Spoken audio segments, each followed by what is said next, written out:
Since I have been feeling better with a lot of my symptoms after implementing different things into my life, I thought that I would just make a video where I share what I'm currently taking and what has made a difference for me and what kind of a difference it has made so far. And, maybe, like I said, maybe it can be helpful to somebody else who is also struggling and going through the same process. So, I was prescribed cromolyn sodium, which is a mast cell stabilizer. I was really scared to start taking this after realizing that other people with mast cell issues had a lot of issues taking this, and that this actually aggravated their mast cell symptoms to become worse. I was nervous. But then on the flip side, I also saw people claiming that it like changed their life and made this huge difference. So I was kind of on the fence about it and just, not wanting my issues to get worse, but also at a place where I was really sick and tired of feeling sick and tired. So I wanted to, just try it and see if it helped, and if it made it worse, then I'd know, and then I wouldn't take it. So I decided to just try it, and I started this at the beginning of January. I had a lot of issues at first with it, so I had to slowly, gradually increase until I got to the recommended dose that I was prescribed to take. And so I've been taking that full prescribed recommended dose now for, I want to say, a little over a month. And this actually has worked for me. And I will talk a little bit about the differences that all of these things made, as I go along. But this is one of the things that I take 4 times a day, every single day. I also started to take vitamin D3. I'm currently about to switch over to D3 plus K, vitamin K, because it's supposed to help it absorb in the right way in your body if you add it with vitamin K. So this one doesn't have that, it just is the vitamin D3. I was low on vitamin D the last couple times that I had labs done. Not extremely low, not even to the point that my doctor said anything, and I had to kind of pick up on it myself by reviewing my results and seeing that they were flagged low. But I decided to start to take this. It is 2,000 IUs, but I just take one of them, so 1,000 a day. And I did not realize when I started to take this that this is very good for mast cell issues. And, if you have mast cell issues, vitamin D can be helpful. I wasn't aware of that, but I think that this actually is part of what has helped me to feel better as well. So this is something that I've been taking. This is something that I take occasionally. I try to take it, a couple times a week if I can remember to, with all the other things. But it is magnesium glycinate. I tend to be really sensitive to like magnesium citrate. It hurts my stomach a lot. Magnesium oxide too. I don't tolerate that one very well. But this one, it claims that it's actually gentle, or more gentle on your stomach, and it really is. So I'm able to tolerate this, and it helps with relaxation. It helps with, if you feel like, I get a lot of twitching, like muscle twitching, and when I take this, sometimes it helps with that. But this just overall, I think, helps also with anxiety. I was told that I was iron deficient, or I don't know what the word is. It's not my actual iron, but my ferritin that is extremely low. And so I was put on a very strong iron supplement, which I can't tolerate with my gut issues, and it just makes me really sick. So I have been taking this for every single day for quite a while, since like last June, when I was told that I was really low in ferritin and needed to do something about it. So um, this is 18 milligrams of iron with vitamin C, which is important because vitamin C helps iron absorb into your body. And you should pair your iron that you take with a source of vitamin C to help that to happen, to help your body absorb it. Vitamin C is also very good for mast cell issues, and I did not know that either until I started um, learning about all of this and implementing all of these things. But this has 100% of the daily value of, I don't even know how you pronounce it, but it's like ferrous fumarate. And I think that that form is supposed to be more gentle on your stomach. And so I take this every single day.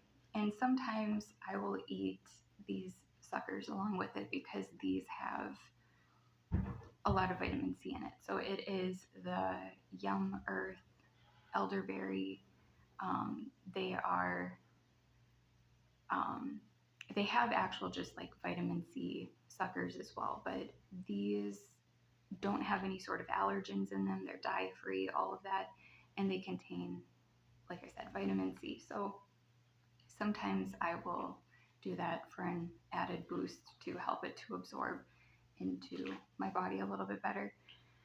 And then I take famotidine, which is Pepcid. I'm supposed to take this twice a day. I'm still kind of working my way up to twice a day, but I take this every single day. And I take the liquid version because gummies and liquids and powders are easier for me to take. I struggle to take pill forms. They get stuck in my throat often, and I just don't feel good with them. So I do better with the liquids and the powders and the gummies. So that's what I take. This is just Zyrtec. So it is 10, it's the full recommended, dose for an adult. It's the 10, I think, milliliters. And I take that every single day. So I think that the ways that these supplements and medications have helped me has it has truly made a difference for me. So the mast cell stabilizer, along with the antihistamines, has made a difference in stabilizing my mast cells and not having as many reactions histamine wise. At first, when I was just doing the antihistamines, I still was experiencing a lot of just the GI issues, a lot of the bloating, the alternating diarrhea with severe constipation. I will add that I also do have to take a capful of this every single day because my digestive system does not function. So if I did not take this every single day, I would be in the hospital. That's how bad my gut would get. I am about to go see another specialist to try to figure out, how to manage it, I guess. Aside from taking this, the other options I was given was to take like a prescription pill to kind of control, I guess, the issues that I have with my gut. But there is a lot of side effects with that. So I have taken this every single day for the past like 3 or 4 years. I should have been taking this my entire life pretty much. Because I didn't, I think it got to a point in a place where my gut just completely stopped functioning. Like it was pretty much on the verge of that and on the trajectory to get to that point since I probably was born. But when I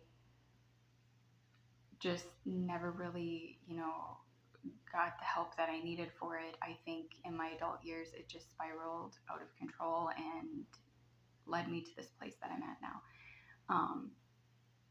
So this is what I have to take every single day.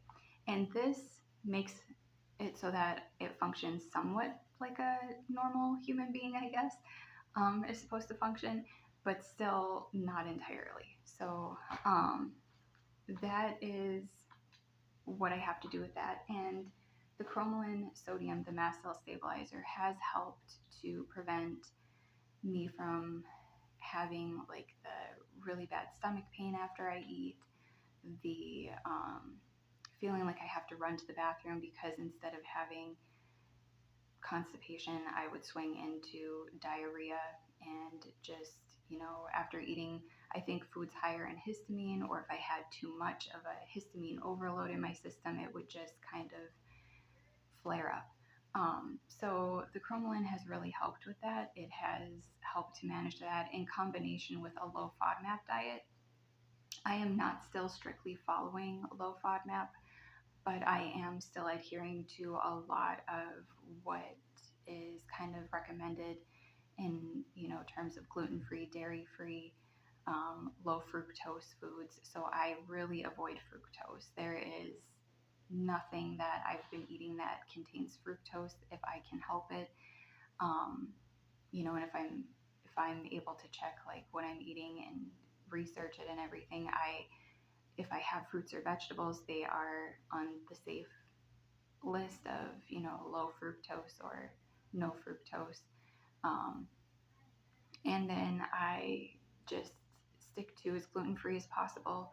I do have dairy. I do have some gluten. I do have certain things that I will eat here and there that are not in strict adherence to the low FODMAP diet, but that has been something that I think helped my gut to really heal in combination with the cromolyn sodium. And the differences that I notice overall in how I feel right now compared to a couple of months ago, I have less brain fog. So I still have brain fog, but it is much less than where I was at before. I still have pretty significant fatigue, but I would say that my fatigue right now is like 35% better than what it was a couple of months ago. So that has been a change. My gut is functioning back to a somewhat normal place, where I'm not having the flare ups that I was having before, or if I do, they don't last very long at all and they just go back to, being regulated, I guess, as much as possible. And I've been having less hives by my eyes after I eat certain foods, and less swelling as well. I still do have some angioedema around like my lips and my eyes, but it's not as prominent as it was before I started eating the way that I've been eating and taking these supplements. So that has made a difference. My anxiety has felt better, so I don't feel as anxious as I was feeling. My mood has improved a little bit, so less depression. Um, I've been just feeling like it has made a difference for me to try all of these supplements. And I'm just sharing my journey and sharing my story and what has worked for me or what I have dealt with, in case, somebody is in the same exact place that I'm at and maybe can get some ideas or something from what I have tried, and it can make a difference for you as well. So these things have actually helped me and have overall made me feel somewhat better. And I will just continue to update and share, my journey and my experience. I thought that I would share examples of some breakfasts that I have been eating these last couple of weeks, to just share, foods that I'm starting to reintroduce that I had been avoiding after having a lot of mast cell issues and all of that, and trying to see if I react to them or not, and then just talking a little bit about, how I tolerated these things.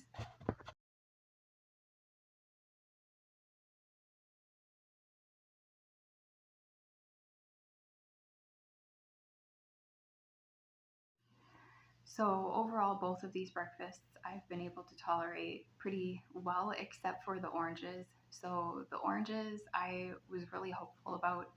I used to love those. They always did kind of give me a little bit of an issue. I got a very mucousy throat when I would eat them. I loved them, but um, orange juice as well gives me like immediate GI issues. And I did not realize just how much of a histamine releaser citrus fruit was. And so when I started to realize that, I just cut all citrus fruits out of my diet and avoided them to try to lower my histamine levels. And so since I'm on the cromolyn, I decided to go ahead and try them again and see if, I was able to tolerate them. Um, so I'm not able to really tolerate the oranges yet. I I ate them, and the next day my tongue got very inflamed, very patchy, hurt really bad. So I realized, that is not something that I'm able to have yet or again. And that is okay because I can just find, other options, I guess. I started to have grapes, which I thought were high in histamine. One of the most frustrating things I think about this is you will read some recommendations for, what to avoid with mast cell activation syndrome, and there will be certain lists that say you can't have this food or that food, but then another thing will say you can have it. And so it gets to be really confusing because you wonder, which one is it? Is it I'm not supposed to eat this, or I am? So grapes was one of those things that I came across at one point, that it was recommended that you don't eat them because what I read said that it was like a histamine liberator and not good. So I was avoiding them. I decided to reintroduce them the last couple of weeks, and I have been obsessed with green grapes, particularly the autumn crisp green grapes. I don't really like the purple ones. I think because of the tannins in them, they're a little bit higher, I think, in tannins than the green grapes are. Um, and tannins are not good if you are low in iron because they block the absorption of iron. So I've been trying to limit, my intake of that as well. But the green ones, I just have been loving so much. I think because I avoided them for so long, and now, I'm eating them again. They just taste like such a treat. So I have been loving those. And upon researching it again, I found out that they actually are not high in histamine. So you can have those if you have mast cell activation disorder. Not everybody, obviously. Everybody is really different. What one person reacts to, another person might not. But for me, I've been tolerating the grapes really well. So that is something that I am implementing into my diet again. And so overall, I've been eating more of a variety. I think that also has been helping me to feel better as well.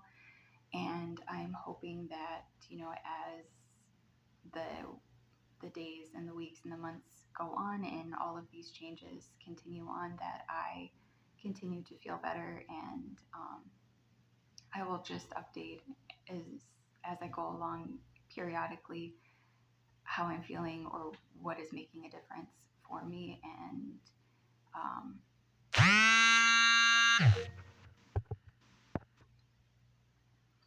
and that is it for this one.